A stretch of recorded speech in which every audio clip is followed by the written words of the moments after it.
She leaned in close, her lips barely moving. Pretend you don't know me if you see me tonight.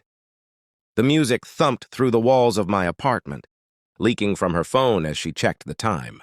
She didn't look at me when she said it. She was already somewhere else, mentally packed. Already gone. I nodded. Calm, neutral, no questions. That nod was the first lie I told myself. She smiled then, relieved, almost grateful, and kissed my cheek like a formality. Like a receipt. The door closed behind her with a soft click that echoed longer than it should have. I stood there alone, staring at my reflection in the dark TV screen. Pretend you don't know me. People don't say that unless they're afraid of being seen. 2 hours later, I was standing at the bar she said she might drop by for a drink. I hadn't planned to come. That's what I told myself while putting on my jacket. While driving, while parking, the place was loud. Sticky floors, neon lights bleeding into cheap mirrors, a room designed to erase consequences. I ordered water. That's when I saw her.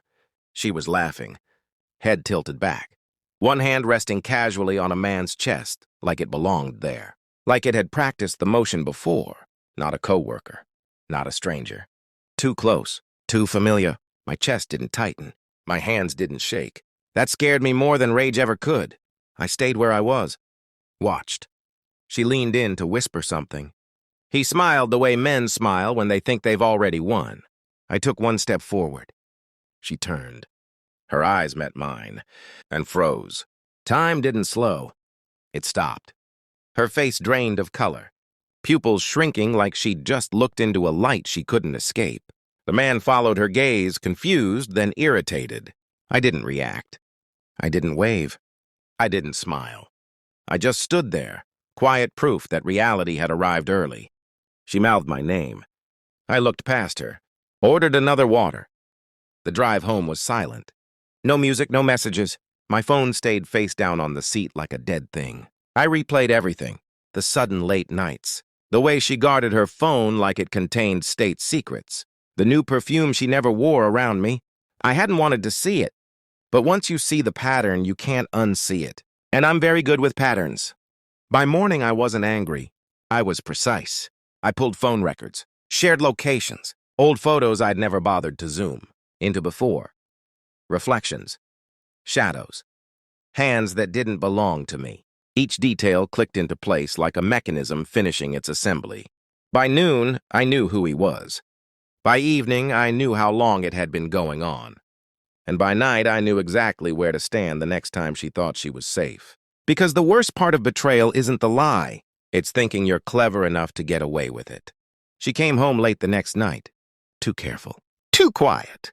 She placed her keys down gently, like noise itself could accuse her. I didn't look up from the table. I was reading. Something dull. Something that didn't matter. That bothered her more than anger ever would. "You're up," she said. I nodded. No questions. She changed clothes, showered, let the water run longer than necessary, like it could rinse off intent. I listened to every sound, cataloging them the way I'd learned to catalog lies. When she finally sat across from me, I closed the book. "Did you have fun last night?" I asked. Her breath hitched, just once. "It was fine," she said. "Why?" I slid my phone across the table. Not toward her. Past her. The screen lit up as it spun, stopping inches from her hand. A photo, taken from behind her at the bar. Her laugh. His hand on her waist. The timestamp glowing quietly in the corner. Silence collapsed the room. "That's not," she started. I raised a finger. "One." She stopped. I watched realization drain into fear as she understood. Something far worse than being caught. I already knew. "I didn't follow you," I said calmly. "I didn't need to." Her hands trembled now. She folded them together to hide it. Too late. "How long?" I asked. She stared at the table. "How long?" I repeated, softer. 8 months, she whispered. 8. I nodded like she'd just confirmed a delivery window. "I know," I said. Her head snapped up. "What?" I reached into my bag and placed everything down.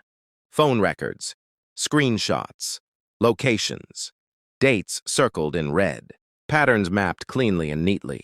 Not emotion, evidence. "I know where you met him," I continued. "I know his name."